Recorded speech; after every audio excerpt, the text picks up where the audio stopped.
Why is goose geese, but moose is not meese? Why do we pronounce knife with the N, but we spell it with the K? And why do all of these words pronounce differently when they look the same?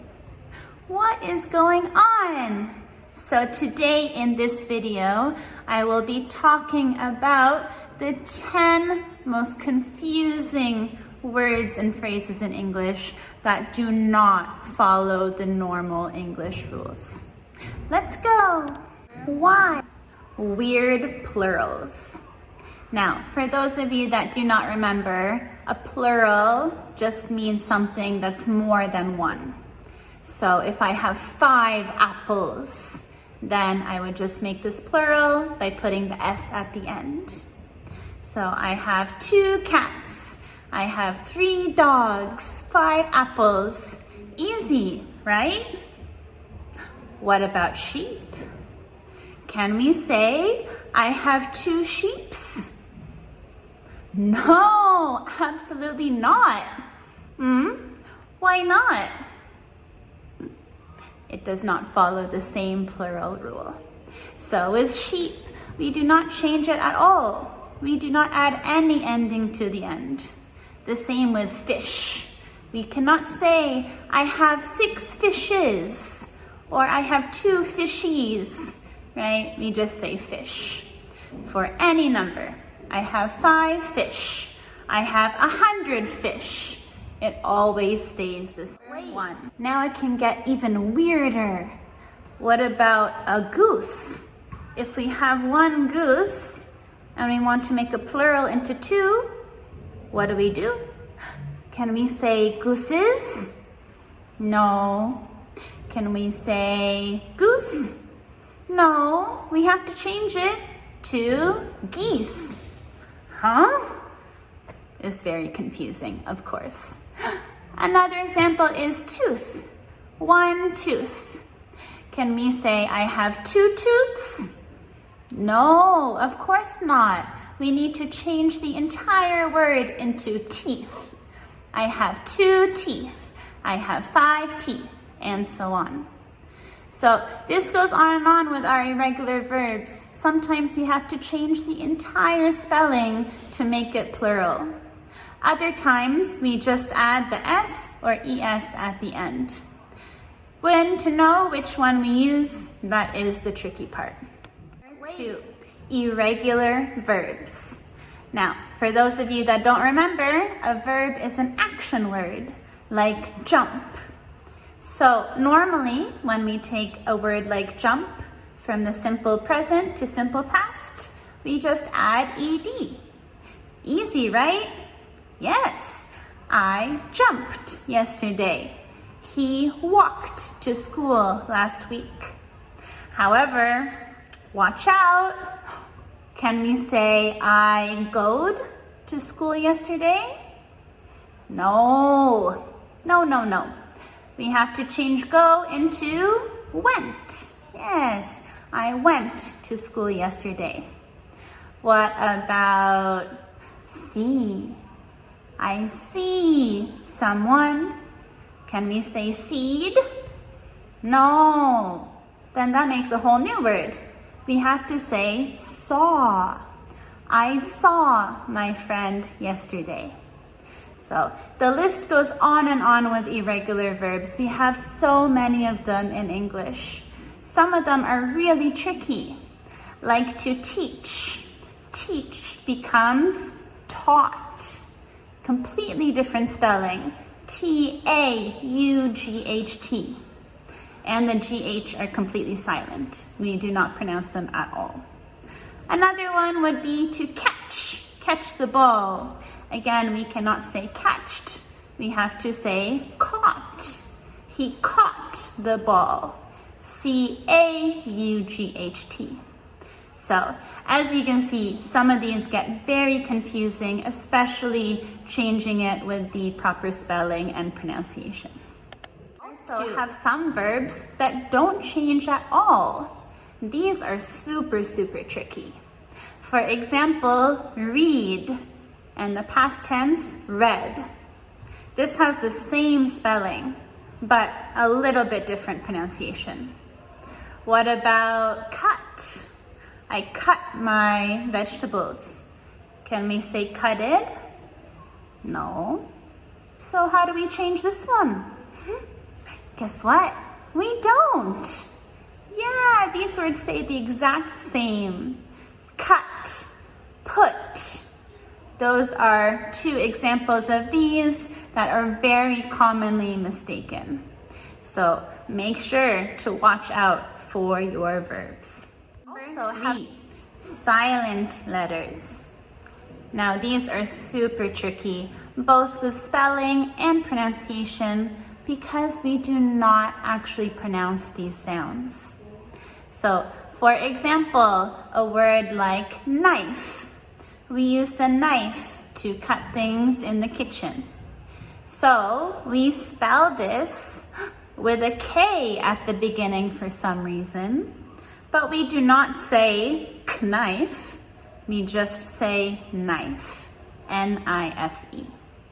So, super tricky. There's a lot of silent B's as well. For example, in the word like debt or doubt, both of these have silent B letters. So again, we do not pronounce them in the word. So when you're speaking, these can be super, super tricky to both identify and then to know what to do with it, how to spell it and how to pronounce it. This time, what about this word? How do you think we pronounce it? Guess what? Wednesday is how we say this. We do not say Wednesday, we just say Wednesday. Tricky one. This time, 4, homophones. These are words that sound the exact same, but they have different meanings and they are spelled differently too. The most common ones is there, there, there. So there, as in T-H-E-R-E. Where are you? I'm over there. Then we have there, T-H-E-I-R, as in the possession. It is mine, it is theirs. And then they are is also pronounced like there. So these are super tricky, of course, because when the students look at these, they want to pronounce them differently. So it's very confusing to think that all of these have the exact same pronunciation, but they do mean different things. Another example of this is two, and two. So again, it is the same pronunciation for all of these, but they have very different meanings. So T-O, like I am going to my home. T-O-O, like too much. I ate too much cake, and now I feel sick. And then 2, as in the number 2, T-W-O. I have 2 apples at home. Another example, 5, pronunciation disasters. Now these are really tricky words to pronounce. So for example, how do we say? Try it. What do you think? This one is through. This one is thorough. And this one is thought. Super tricky to know the difference because they look so similar. They use the same letters and they would look the same to a non-native speaker. Even native speakers sometimes mix these up too, just so you know. What about these ones? How do we pronounce this one? Tough. Tough. Yeah. And this one is cough. Cough. So again, tricky pronunciation because these letters make the F sound even though there's no F letter there. So the GH make the F sound. However, if you remember back to before with the word bought, This also has GH, but it does not make the F sound. Again, super confusing. We also have some super tricky ones like this one. So this one we would pronounce as colonel. Is that correct? No, of course not. We pronounce this one colonel. Huh? Really? Yes, really. Do not ask me why. It is a mystery to me as well. We have some uncountable nouns. So again, a noun is a person, place, or thing, and uncountable means that we cannot give it a number, 1, 2, 3, 4, 5. So let's go through this. What about information? Can I give 1 information or 2 informations? No. So what do we say instead? We say, I will give you some information, or I will give you a piece of information, or a little bit of information. So instead of using the numbers for these words, we have to come up with other words that can quantify how much or how many. Other examples of this would be furniture. So furniture is tricky because furniture in the house can be a couch, can be a chair, can be a table. So when we talk about 1 chair, we can count it, right? 1 chair, 2 tables. But when we put them all together to make the word furniture, then we can no longer say this. We cannot say 1 furniture or 2 furnitures. So again, it is super confusing for people who are not native English speakers.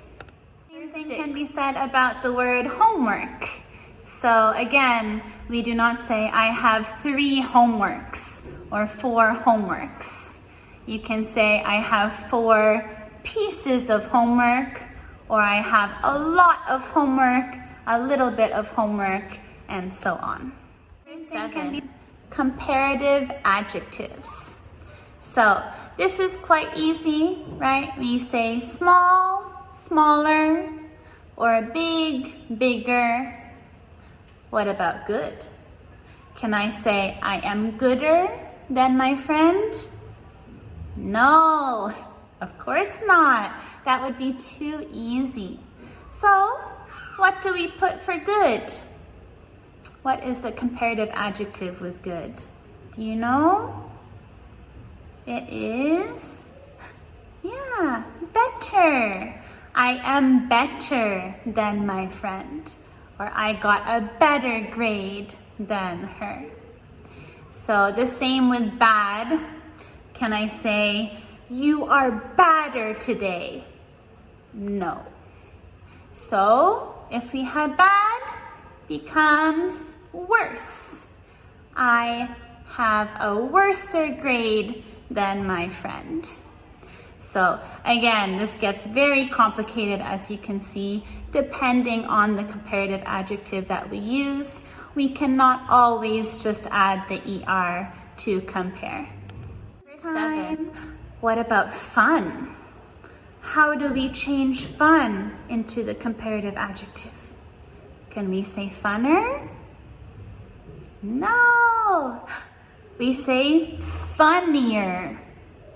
Why? Good question. 8. Same spelling, but different pronunciation. This one is evil. This one is super, super, super tricky.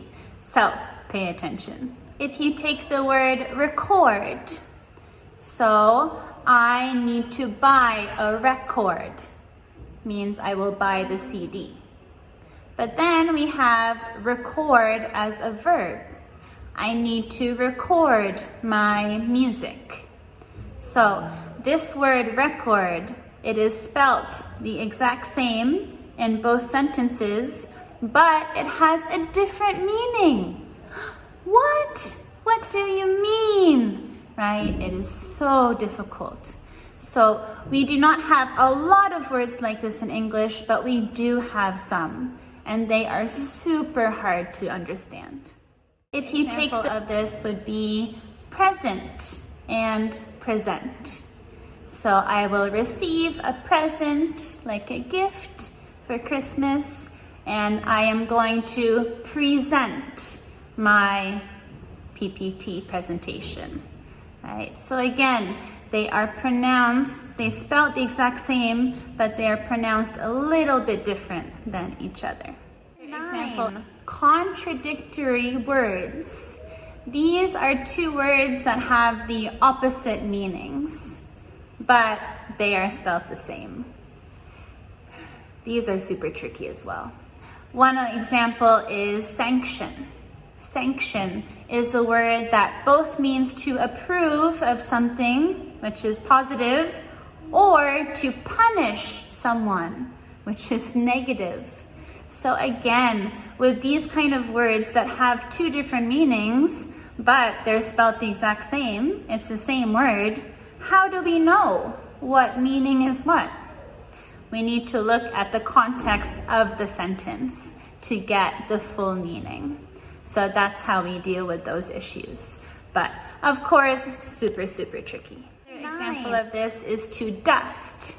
You can dust a cake, which means to put on more decoration, or you can dust the furniture, which means to take off the dust from the furniture.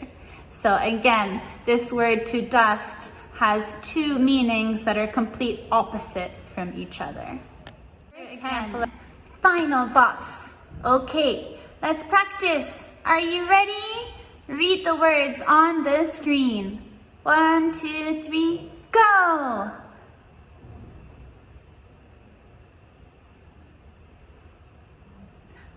Did you get them all right? Let's go through them together. 10. Though, thought, thorough, tough, cough. Yeah, great job. So yes, English has many rules that we can follow to learn and improve on all of our English skills. However, it is very, very important to note that not all of our words in English follow those rules. So we do have a lot of exceptions in English, and it is extremely important knowledge to have to know that not all of our English words follow the same rules that you have learned before. So they are the most trickiest ones to learn, and I hope this video helped you today. Thank you so much for watching. Tune in for next time. Goodbye.